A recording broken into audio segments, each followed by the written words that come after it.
আমরা এখন পার্কে এসেছি আর এই যে দুজনে দোল করছে। অনেকগুলো রাইডস আছে এখানে। এর আগেও আমরা এসেছিলাম, তখন তো যে অনেকটাই ছোট ছিল আর অনেক বড়, বিশাল পার্ক। তো তাই পাইডাল করছে।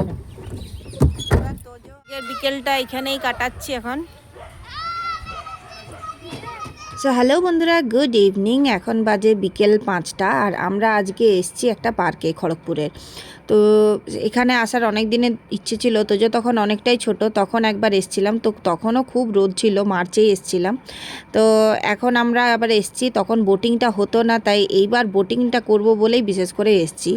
আর এখানে একটা টয় ট্রেন আছে, সেটা কিন্তু এখন চলছে না, তখনও চলছিল না, এখনও না। তবে শীতকালে ওই সময়টাই আর কি চলে, ভিড় হয় তখন প্রচুর, মানে বাচ্চা সেই সময় ক্রিসমাসের টাইমে ছুটি থাকে, তো সবাই আসে। আর এই গ্রীষ্মকালের ছুটিতে তেমন খুব একটা পার্কে কেউ আসে না গরমের চোটে। আর এই সময়টা একটু মানে ঠান্ডাও বেশি না, গরমও বেশি নয়, সেই জন্য এই সময়টাও ঘোরার জন্য বেশ ভালো। তো দিদির বাড়ির থেকে একটু দূরেই আছে, তা আমরা বাইকে করেই গেছিলাম দুজনে মিলে, দুটো বাচ্চাকে নিয়ে। তো বোটিংটা আমাদের খুব ভালো লেগেছে, দারুণ মজার আর অনেকটা জায়গা জুড়ে, যেটার জন্য আমাদের খুব আমরা এনজয় করেছি আর নিজেরাই চালিয়েছি। অন্য জায়গায় হয় যেটা অন্যেরা চালিয়ে দেয়, সেটাতে এত মানে মজা হয় না, যেটা নিজে চালিয়ে আনন্দ পাওয়া যায়। তো নিজেরা প্যাডেল করে করে আর যাচ্ছি, মানে এত সুন্দর লাগছিল, যেন মনে হচ্ছে সত্যি আমরা যেন সুন্দরবনে পৌঁছে গেছি। দেখো গাছপালা এরকম মাঝখানে দিয়ে জল যাচ্ছে। আর রিমি তো খুব ভয় পাচ্ছিল, কিন্তু আমরা ছিলাম, ওকে মাঝে মাঝে সাহস দিচ্ছিলাম যে আমরা তো আছি, তোমার কোনো ভয় নেই, আর সঙ্গে আছে লাইফ জ্যাকেট, তো তাহলে আর ভয় কি।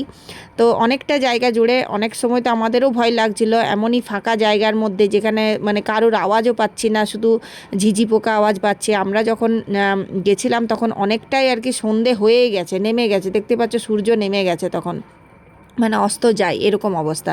তো আমরা অনেকটা সময় ওখানে কাটিয়েছি। তারপর এখানে দেখো একটা গোলা গ্রাম করে ওরা একটা বানিয়েছে থিম হিসাবে, মানে গ্রামের পরিবেশ সবটাই আর কি স্ট্যাচু দিয়ে বানিয়েছে।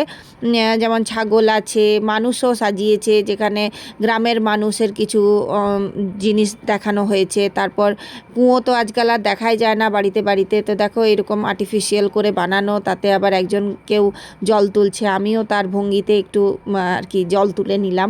তারপর গরুর গাড়ি, সেই সবও তো আজকাল আর দেখা যায় না। তো এখনকার বাচ্চারা তো এসব আর দেখতে পায় না, তবে এই জায়গায় এসে সেই সময়ের জিনিসগুলো কিন্তু দেখতে পাবে। এই যে দেখো বেদ পাঠ করানো হচ্ছে, মানে আমি তোজোকে সবটাই বলে বলে দিচ্ছি যে কি হচ্ছে কি না, কি কি আছে এখানে।